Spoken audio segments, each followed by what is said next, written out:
बीवी का शौहर को हम बिस्तरी से रोकना। हदीस में है कि जो बीवी अपने शौहर को हम बिस्तरी करने से इनकार करे इस पर रात भर लानत बरसती है। इस हदीस की वजाहत फरमा दें। नीज़ अगर शौहर, ये थोड़ा हया के ख़िलाफ़ मसला है, शौहर कोई ऐसा तरीका इस्तेमाल करता है ना हम बिस्तरी का जिससे औलाद नहीं होती, तो क्या बीवी को इसे मना करना चाहिए या नहीं करना चाहिए? देखिए हदीस में आता है कि कोई औरत, कोई शौहर अपनी बीवी को रात को अपने बिस्तर की तरफ बुलाए, ये किनाया यानी हम बिस्तरी करना चाहता हो, औरत मना कर दे, फरिश्ते उस पर सारी रात लानत भेजते हैं। बिल्कुल सही हदीस है। अब हमारे बाज़ स्कॉलर क्या करते हैं, जब उनसे ये बात पूछी जाए तो वो बात को घुमा देते हैं, सीधी सीधी बात नहीं बताते कि भाई ये शरीयत में मर्द का हक़ है कि औरत उसको हम बिस्तरी से नहीं रोक सकती, क्योंकि वीमेन राइट्स के नाम पे आजकल बहुत तहरीकें चल रही हैं। तो वो भी कुछ लिबरल स्कॉलर्स हैं जो हर वक्त जो है ना कोशिश करते हैं कि ख़वातीन हमसे नाराज़ ना हो जाएं। तो भाई आप शरीयत का हुक्म बताएं साफ साफ, चाहे औरत खुश होती है नाराज़ होती है, बाज़ हुकूक मर्दों के हैं बाज़ औरतों के हैं, तो वो बताने पड़ते हैं। तो इसी तरह औरत का भी हक, मर्द का भी हक़ ये है कि औरत, अगर मर्द उसको हम बिस्तरी के लिए बुलाता है तो औरत इस्लाम में मना नहीं कर सकती, उसके लिए गुनाह है।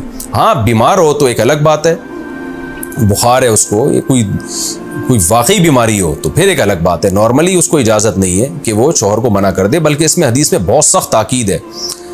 आप सल्लल्लाहु अलैहि वसल्लम की एक हदीस में यहाँ तक फरमाया कि औरत अगर यानी चूल्हे पे हो, रोटी पका रही हो, इस तरह की हदीस का मफहूम है, यानी बहुत बिजी भी हो तो भी उसको अपने काम को छोड़कर शौहर की ख्वाहिश को पूरा करना पड़ेगा।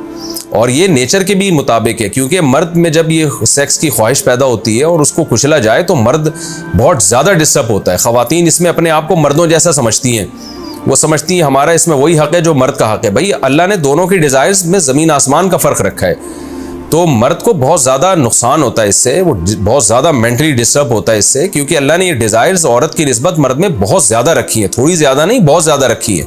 तो मेडिकली ये बात साबित हो चुकी है। तो दूसरा, एक तो मेंटली बहुत ज़्यादा डिस्टर्ब होता है वो, दूसरी बात ये कि फिर उसके गुनाह की तरफ तवज्जो जाएगी, वो हराम कामों की तरफ जाएगा। तो इसलिए औरत को इस बारे में मर्द का साथ देना चाहिए। यहाँ फ़ौरन बाज़ ख़वातीन ये सवाल पूछती हैं कि अच्छा अगर औरत के दिल में ख्वाहिश हो और मर्द वो ख्वाहिश पूरी ना करे तो क्या मर्द पे भी लानत होती है? तो उसका सीधा सीधा जवाब ये कि नहीं, मर्द पे लानत नहीं होती। उसकी वजह यह है, दो और दो चार की तरह मैं साफ बात करूँगा। वजह उसकी यह है कि औरत के लिए मर्द की इस ख्वाहिश को पूरा करने में औरत की कोई एनर्जी नहीं इस्तेमाल हो रही, जबकि अगर मर्द का मूड ना हो और औरत का मूड हो तो फिर मर्द अपने आप को प्रिपेयर नहीं कर सकता, इसके लिए बहुत तकल्लुफ़ करना पड़ेगा उसको। अखलाकी तौर पर तो ठीक है, मर्द को यही हुक्म दिया जाएगा कि ज़ौजा की ख्वाहिश को पूरा करे, लेकिन उस पर शरीयत ने लाजिम नहीं किया है, क्योंकि एक चीज़ मर्द के इख्तियार में नहीं है तो लाजिम कैसे हो सकती है? यानी एक आदमी का वो जहनी तौर पर तैयार ही नहीं है उसके लिए, तो मर्द के लिए तो जब तक जहनी तौर पे तैयार ना हो ये अमल कर नहीं सकता, जबकि औरत कर सकती है। तो एनर्जी जो इस्तेमाल होती है ना इसमें बहुत ज़्यादा, वो तो मर्द की एनर्जी यूज़ होती है। तो शरीयत उसको कैसे पाबंद बना सकती है कि उसके जहनी तौर पर वो मेंटली तैयार से यानी एक अमल कर सकता है? तो ये जुल्म होता है उसके ऊपर कि वो मेंटली तैयार नहीं है और उसको शरीयत कहे कि अगर बीवी आपसे मुतालबा कर रही है और आप मुतालबा पूरा नहीं करोगे तो आप पर लानत होगी। तो वो उस लानत से बचने के लिए अपने आप को मेंटली कैसे तैयार करेगा? बाज़ दफ़ा तैयार कर लेता है, बाज़ दफ़ा नहीं हो पाता। इसका तो दिमाग से बहुत गहरा ताल्लुक है। तो इसलिए मर्द के लिए तो शरीयत ने हुक्म यह किया है कि 4 महीने में कम से कम एक दफ़ा उस पर लाजिम है कि वो अपनी ज़ौजा की ख्वाहिश को पूरा करे। और वैसे जब ज़ौजा में ख्वाहिश हो तो अखलाकी तौर पर मर्द की जिम्मेदारी है कि वो अपनी ज़ौजा की ख्वाहिश को पूरा करे, लेकिन शरीयत ने उस पर वाजिब नहीं करार दिया, क्योंकि ये उसके इख्तियार से ऊपर की चीज़ हो जाएगी। बाकी औरत के लिए इख्तियार है उसको, हाँ बीमार है या मेंसेस हैं वो तो फिर तो एक वैसे ही मेंसेस में हम बिस्तरी जायज़ नहीं है। बाकी रहा ये मसला कि ख़वातीन फिर ये कहती हैं कि इस्लाम ने तो फिर मर्दों को बहुत ज़्यादा हुकूक दे दिए, तो ऐसा नहीं है। अगर ये हक़ इस्लाम ने मर्द को दिया है तो बहुत सारे हुकूक औरत को भी तो दिए है ना, बहुत सारे औरत को भी तो हुकूक दिए कि जो खुद पहनते हो, जैसा मयारी लिबास खुद पहनते हो अपनी बीवी को भी वैसे ही मयारी लिबास पहनाओ, जैसा मयारी खाना खुद खाते हो हदीस में आता है वैसा मयारी खाना बीवी को भी खिलाओ। तो ये भी तो औरत को भी तो हुकूक दिए हैं।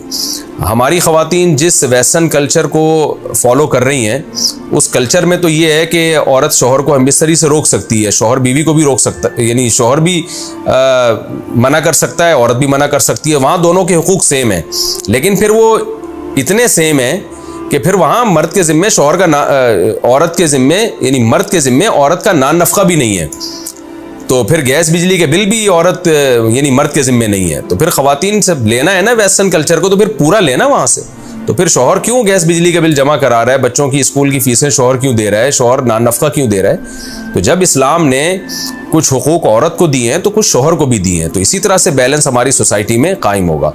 तो इसलिए ख़वातीन को ये नहीं करना चाहिए, क्योंकि बहुत सी ऐसी शिकायतें आती हैं जिसमें मर्द बहुत ज़्यादा डिस्टर्ब होता है, फिर वो उनकी लड़ाइयाँ होती हैं, तलाक़ें होती हैं।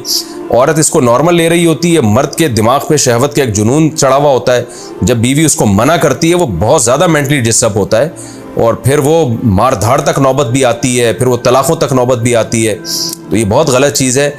हमारे नबी सल्लल्लाहु अलैहि वसल्लम ने जब औरत को हुक्म दिया है कि मर्द की ख्वाहिश को, अपने शौहर की ख्वाहिश को पूरा करे, तो इसी में खैर है।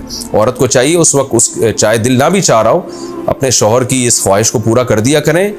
उसके वक्ती तौर पर तो आपको नुकसानात नज़र आएंगे, लेकिन लॉन्ग टर्म में उसके फ़ायदे हैं, इससे घर में फ़ायदे हासिल होंगे, और इस्लाम की मान के चलने में ही औरत के लिए खैर है।